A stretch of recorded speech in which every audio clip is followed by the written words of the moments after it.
Welcome, everyone, to the July Sci-Fi Show Big Show. This is episode 4, and we're kind of continuing then the story of Vector X as he's kind of heading off, kind of a little bit unexpectedly, off to the planet to be a part of the professor's kind of survey mission. Today, though, we are switching and kind of converting everything over to the Coriolis Third Horizon is kind of the system that we're going to be using for this. So I probably won't need the book itself all that much, but I have kind of set Vector X up as a fugitive. I think that kind of fits the best with kind of what he's going with. And I do have to, you have to always make a few little changes here and there as we're kind of dealing with a new situation. But anyway, so this is the Coriolis character sheet, so we'll kind of deal with that as needed as we go through. But where we left off, and before I start up then the timer, just to kind of give us a kind of a brief little recap of where we're at. So Vector X has kind of taken off to the planet to kind of go along with the professor's, the late professor's expedition.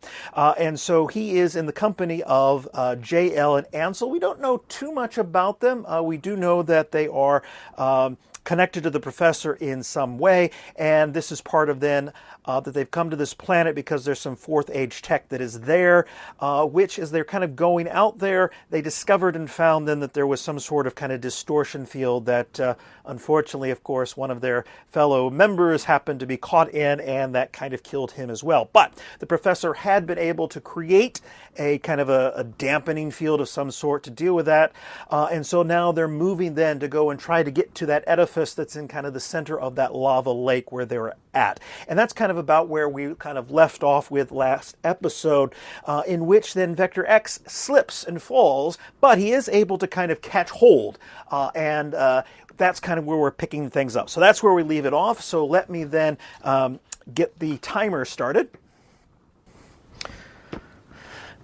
As we press start.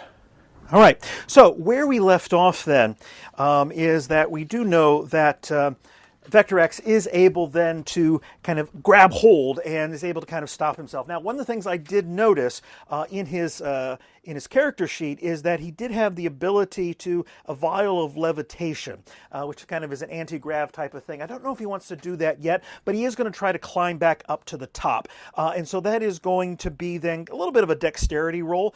So we have 2 in his strength and 3 in his dexterity. So that gives us a total of 5 as he's going to attempt to get back to the top. And we do come up with 2 6s. So we are good in that respect. And so he's kind of able to come up to the top. And he kind of looks over then at Ansel and JL.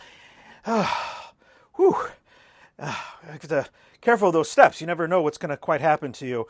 And JL kind of in his kind of gruff voice, watch yourself, kid. This isn't a place for the faint-hearted. I told you it would have just been easier to take his eye. And then Ansel kind of calms him down a little bit. Don't worry, JL. And so they begin to kind of move closer and closer then to this edifice that's there. And so they're going to kind of make their way forward. Now, is there going to be any other problems we come into? Let's take a look. Let's see. Oh, shoot. There is an earthquake that is going to be happening as we look at our card. So the ground then kind of begins to shake, and everyone's kind of holding on. He kind of drops to the ground. Now, it doesn't last very long, though. And when they do, they notice that somehow the ground above the lake of lava has kind of risen up so that it kind of leads a path. I'm not sure what the heck is going on here. They're a bit concerned. They're hesitant as they kind of make the move forward. I wonder, though, let's just ask the Oracle, is there anything that's kind of happened that is detectable by Vector X's eye? Okay, and that is going to be a yes, but. So there is. Excuse me. So then Vector X notices, as he's kind of looking on the ground, that there is something that's going on. Let's see. All right. True AI. There is then, as he's kind of going forward, he notices on this new path that there are these footprints. Through his eye, he notices, the others don't see it, but there are certain pieces then of the pathway that had been illumined. Now, Vector X doesn't know, is this where he's supposed to step, or is this where they're supposed to avoid stepping? So he kind of moves a little bit forward, and he wants to take a closer look at it. And so he kind of dials in with his bionic eye. Now we're going to do kind of a modified thing. We're going to deal with this data gen here. That he has the ability then with his eye to kind of try to manipulate and kind of look at it with his tools as well. So he's going to get a +1 and a +1. So that gives him a total of +2 to his wits of 6. Is he's going to be able then to figure out, maybe diffuse something or figure out what's going on here. All right, he does get one success. So he's able to kind of tap in to find out what's going on. And one of the things that he notices, all right, let's see. Oh, yeah, I was flipping these things over. All right.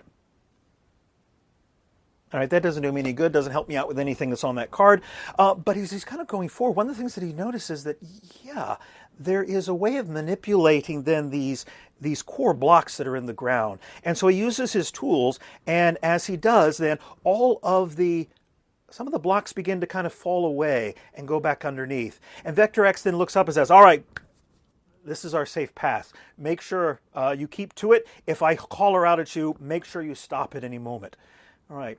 And they walk up. They follow this path, kind of taking care as they're moving forward. All right. And so eventually then they arrive to the grand edifice where they were kind of seeking out. And they kind of look up. And one of the things that they notice is that there is then this kind of circular doorway. And it's made out of kind of some sort of fusion then of rock and metal together. And yet there doesn't seem to be any kind of seams in it. It's almost as if they had been cast or poured into this area as they're kind of looking through and trying to understand what's going on. And so they kind of search around. Is there any way then for them to get in without having to manipulate anything? Let's see. No, there is not. They're going to have to do something in order to be able to get in. So they've arrived then at this door, this hindrance, this block. All right. Let's see then. I always think of JL as being a bit, how shall we say, kind of a go-getter. Well, let's say no, not want to say irrational. Kind of, it kind of pulls forward in haste. So he's going to kind of move up to this, and he's going to then immediately he has these contraption that he's kind of built as well, that he kind of places then onto the door, and he's kind of listening in. Now, he's going to see then if he's able then to decipher what's going on. So this is JL who is doing this.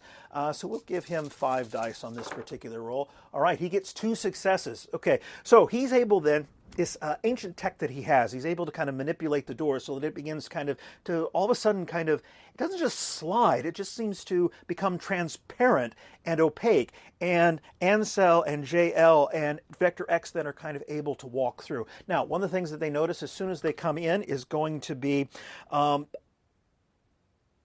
let's go with the buzz of millions of insects. All right, so then there is this sound, this deafening sound that's kind of going throughout the complex as they kind of go through. And it's just getting louder and louder and louder and louder and louder and louder and louder and louder. And it's just putting their hands to their ears. They can't stand this too much. It's just it's invading everything that they can possibly do in their minds. Let's see. I'm going to have them each do a dexterity roll. So dexterity, that's 3 plus 4. That's actually 7 for him.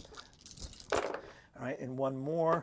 All right, he does get 1 success. And I'm going to say that goes for all of them. All right, they're able to kind of make their way through. And Vector X, notice over there. We gotta get to the corner. There's something over there on the side. And they hasten over as fast as they can. They run over and they find then this kind of entryway that's in there.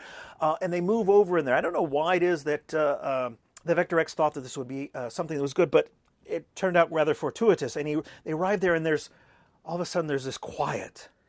Everything is completely still. But what else do they find here? They notice as they're looking around, what are these contraptions? There's this wall that's just filled with these rows and rows of circular discs that are connected then by what appears to be some sort of string. They kind of approach it and kind of go forward. Vector X wants to kind of study this as he kind of moves a little bit forward towards this. He's going to use his tools again. He's going to use his data gen as well again. So that's 2 plus 4. That's another 6. As he attempts to try to decipher what these things are. All right, now he fails. What he's going to do now in Coriolis, you have the ability to pray to the gods in order to be able to kind of re-roll. It's not really set up then with a solo game to be able to do that, so I've kind of set up what basically amounts to kind of a fate clock. So we're going to up that by 1 as he kind of hunkers down to be able to kind of be able to roll yet again. All right, which is good because he does get 1/6 in order to kind of move forward. So as he does this, one of the things that he kind of discovers. Let's see. I don't like anything on that one. All right, no. So what he discovers is he's kind of doing that then. These strings, these wires, they seem to be containing data on them of some type. He's not quite sure what it is. But he's kind of looking forward. There's all these little etchings that seems to be on it, but it's not words. It's more of these dots.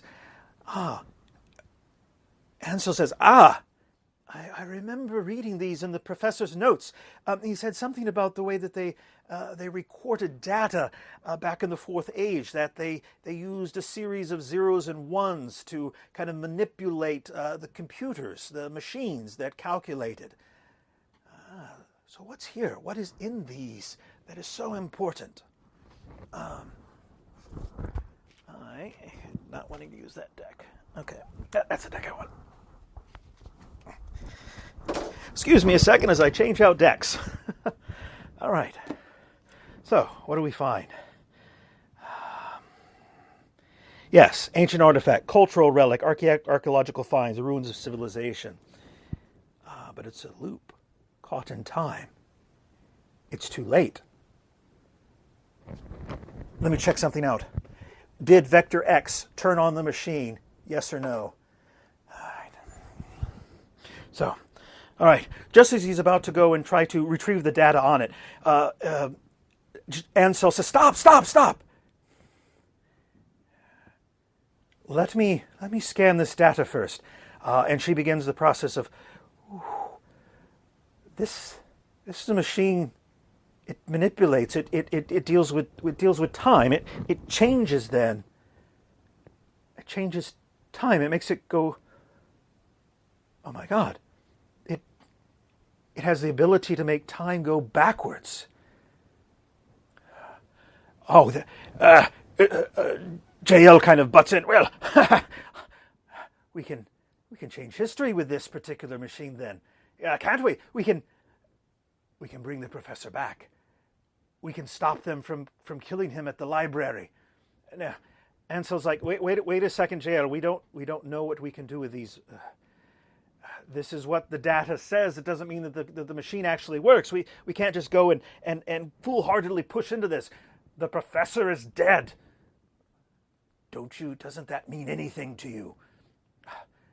And sort of, well, of course it does. But we can't just go changing history for the sake of loyalty. Who knows what happens? There's a reason why this technology was lost. But the professor wanted us to be here for a reason.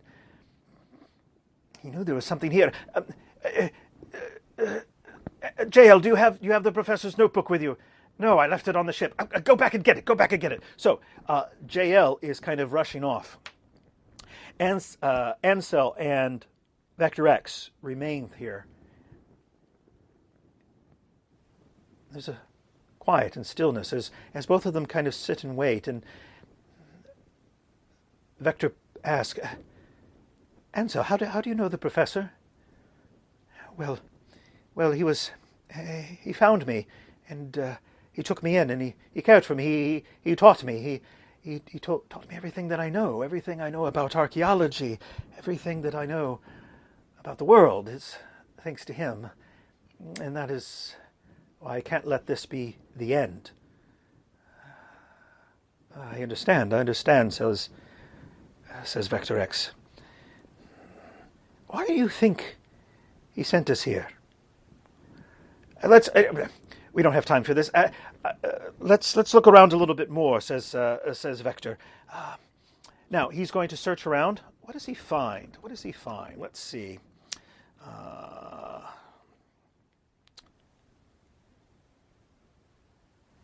Alien sweat and body odor. Does he notice this? Observation, just wits, just 4 dice. Let's see how he does. He does not.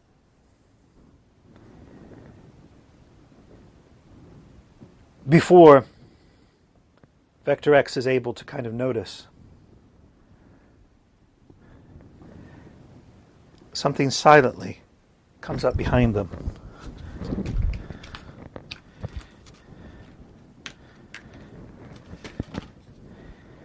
As they are standing here at the machines, something slowly comes up behind them. It descends, actually, from above. It begins to approach. Does it go after Ansel, or does it go after Vector X? Odds is Ansel. It's evens. It makes its way over, silently approaching. What does it have?